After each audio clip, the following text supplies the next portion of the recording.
के मन में बुजुर्गों के लिए फीलिंग्स कम होने लगी। गैजेट्स में डूबे बच्चों को देख इनकी आंखें नम होने लगी। तभी तो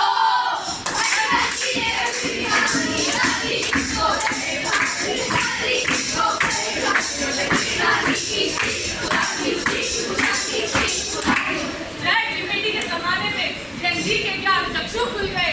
चंदा मामा की कहानी के सारे प्रतिमान टेक्नोलॉजी की बात से खुल गए। यो भाई जबूरे की बात में तो है या असर है? आपसे भाई जबूरा फोन में डूबा, ये तो फोन में डूबा।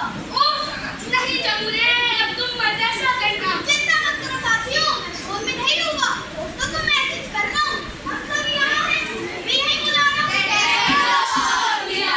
तुम कॉल करके बुलाओ, मैसेज करके तुमको बड़ा मत दिखाओ। जब मैसेज से काम चल रहा है तो कॉल क्यों करें? आप भी तो कहते हो यार, समय कीमती है, इसकी बचत करें।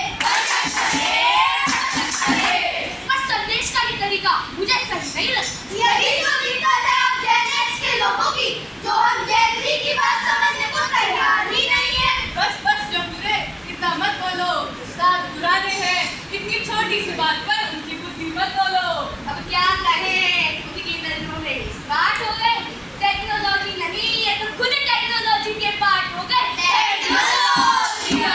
सर, आप क्या किस्सा की तरह अलाप रहे हैं? हर बच्चे को एक ही मीटर में नाप रहे हैं। कैसे बात करते हो जबूरे? सर को टेक्नोलॉजी के लाभ बताने होंगे और इनके बताए मुझे को हमें भी अपनाने होंगे।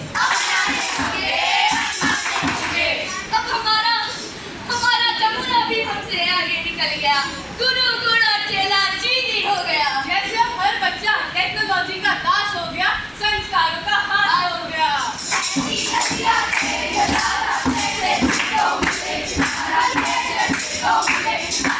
दोस्तों, ये तो नदियां हैं, गहरे सागर भी पार होते हैं जब इनके बीच मजबूत पुल और पतवार होते हैं। कौन बनेगा सुल्तानो? कौन बनेगा? कौन कहोबर जज बनेगा भाई वालो? कैसी है दीवार चढ़ा दो कौन गिराए? तकनीक की तेज धार कोई बच ना पाए। चलिए यही दिखाता हूँ आपको, जरा ध्यान से देखिएगा। नाके पोतों से बुजुर्गों का होता गहरा रिश्ता है। बच्चों में हर सुख और उनको दिखता फरिश्ता है। फूल से ज्यादा दूध पर लुटाते हैं ये प्यार। कभी कभी बीच में भी आ जाती है टेक्नोलॉजी की दीवार। टेक्नोलॉजी की दीवार, हाँ टेक्नोलॉजी की दीवार।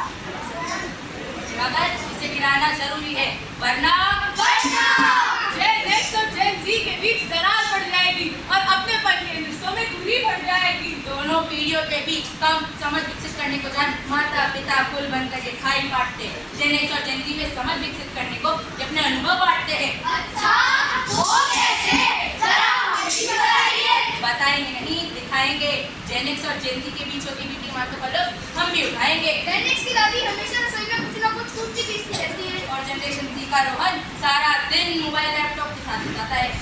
रोहन को दादी का सारा दिन किचन में कूटना पीसना पसंद नहीं। तो दादी को सारा दिन रोहन का मोबाइल में घुसे रहने से दिक्कत है। कभी कभी यही बात पर दादी रोहन को डांटती भी है। उस समय टेक्नोलॉजी की जाटकार रोहन की मम्मी इनके बीच का पुल बनती है। पर वो कैसे? खुद ही देख लो। दादी माँ, ओ दादी माँ, क्या सारा दिन किचन में लगी रहती है? जरा बाहर तो आइए, कितनी बदल गई है दुनिया, जरा आप भी जानिए। माना कि समय के साथ बदलाव जरूरी है। स्वास्थ्य और सबका ठीक, तैयारी भी पूरी है। चाट पापड़ की दुनिया से बाहर आइए और आगे बढ़ी हुई दुनिया के साथ आप भी जानिए। तुम सारा दिन सर फोन में खपाते हो, ऐसा क्या है इस डब्बे में? किसी को देखकर हंसते हो, किसी से बतियाते हो। दादी, आपको भी अपना फोन दिखाते हैं और इस डिब्बे की विशेषताएं बताते हैं। हमने भी किताब पढ़कर ज्ञान पाया, ऐसा क्या है इस डब्बे में जो किताबों ने हमें नहीं सिखाया? दादी पोते की बात सुनी तो हंसकर मम्मी बोली, मोबाइल, लैपटॉप और तकनीक आज के समय की दूरी है।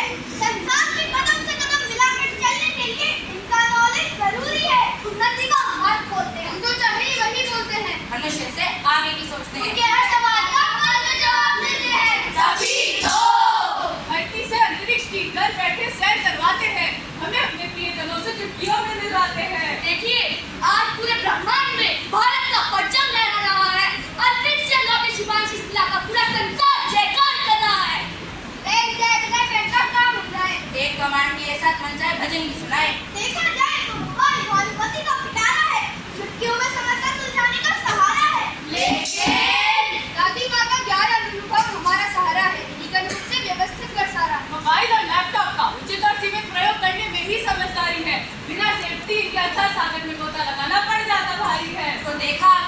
ने कैसे पुल बनकर दादी पोते के बीच की खाई को गहरा होने से बचा लिया।